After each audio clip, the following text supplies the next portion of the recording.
Binyat gurdun arkada. Edebi sağlı çıkış. Yerine etiriyer birleşen dörütücülük toporları.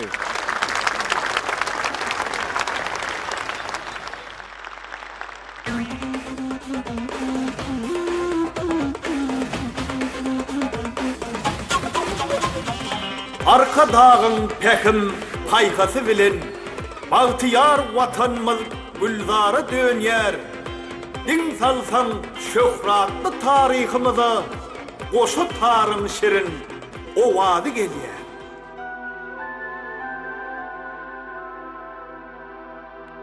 Kahraman arkadağımızın İyili Devlet Gelir Olsaatlı kitabına Baba Gammar barada şeyle beyan ediliyor.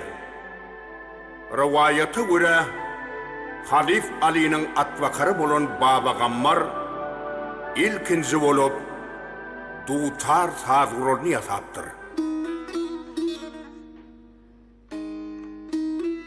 Ağzak kaku işleme, gırı kaku beşleme, kaku fanım yüze yetse şenler dörer assa assa. Şey dip Gammar baban yasan senedi, yayıra verdi eyyamları ebedi. Oşu tarın kudrotundan Türkmen'in 72 sağdurolu döredi. Solun barın biriktirip bir perde, coşu toy toylu ya vatanım. Ömrün ufak olsun arkadağımız, soğulmazdır bahtiyarlık bakarın.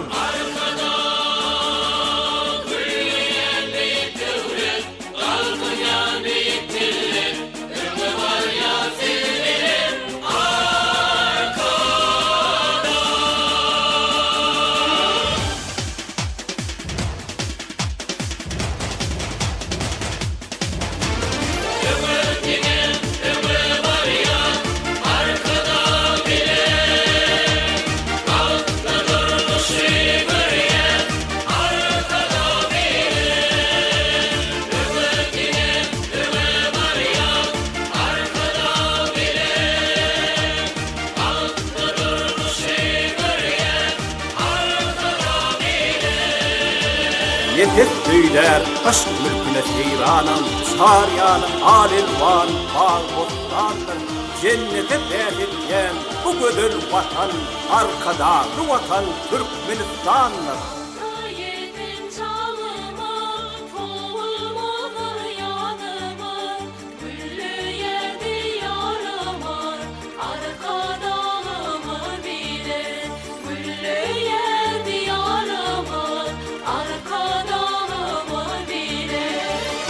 Kemine vatanmıza harpadır, tutumlu işleriniz kudret, keramat, Türkmen tarihinin altın harpadır, yurdunda kurulayan her bir amarat.